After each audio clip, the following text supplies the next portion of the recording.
BBC Hindi की एक report में बताया गया है कि एक सीड सहायता एजेंसी ने कहा है कि मोजाम्बिक देश में बच्चों के सर कलम किए जा रहे हैं। रिपोर्ट में कहा गया है कि ऐसा डेलगाडो प्रांत में हो रहा है। यहाँ तक कई बार 11 साल के बच्चों तक के सर कलम किए जा रहे हैं। रिपोर्ट में गैर सरकारी संगठन सेव द चिल्ड्रन के हवाले से बताया गया है कि एक मां ने कहा कि उन्होंने अपने 12 साल के बच्चे का सर कलम होते देखा है। जब ऐसा हो रहा था तब वह पास में ही अपने अन्य बच्चों के साथ छिपी हुई थीं।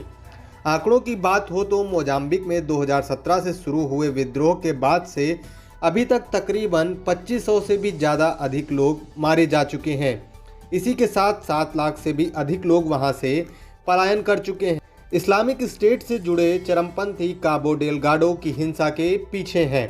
हालांकि रिपोर्ट में सेव द चिल्ड्रन ने यह नहीं बताया है कि इन हमलों के पीछे कौन है, लेकिन यह जरूर बताया है कि जो भी लोग वहां से पलायन करके आए हैं उन्होंने इसी तरह की नृशंस घटनाओं का जिक्र किया है। आपको बता दें कि तंजानिया की सीमा से लगा काबो डेलगाडो प्रांत गैस का भंडार है। रिपोर्ट में बताया गया है कि मां ने सेव द चिल्ड्रन से कहा कि उनके बेटे का सर उनके सामने ही कलम कर दिया गया। महिला का कहना था कि उस रात हमारे गांव में हमला हुआ था और हमारे घर भी जला दिए गए थे।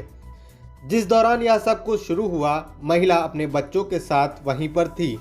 उन्होंने जंगल से भागने का प्रयास किया, लेकिन वह बच्चे को उठाकर ले गए और उन्होंने उसका सर कलम कर दिया। सब कुछ देखते हुए भी वह लोग कुछ नहीं कर पाए।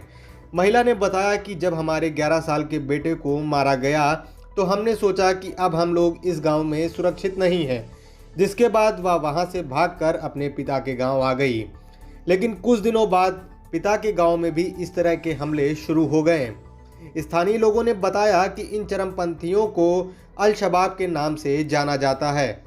अरबी में इसका अर्थ युवा होता है। वहीं इससे अंदाजा यह भी लग सकता है कि इन काबो डेलगाडो में मुस्लिम इलाकों के अधिकतर युवा बेरोजगारों का समर्थन मिलता है। अल शबाब नाम का संगठन सोमालिया में 1 दशक तक सक्रिय रहा।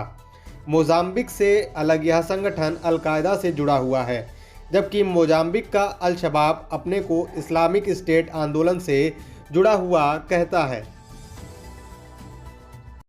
खबरों से अपडेट रहने के लिए हमारे चैनल को सब्सक्राइब करें और बेल आइकन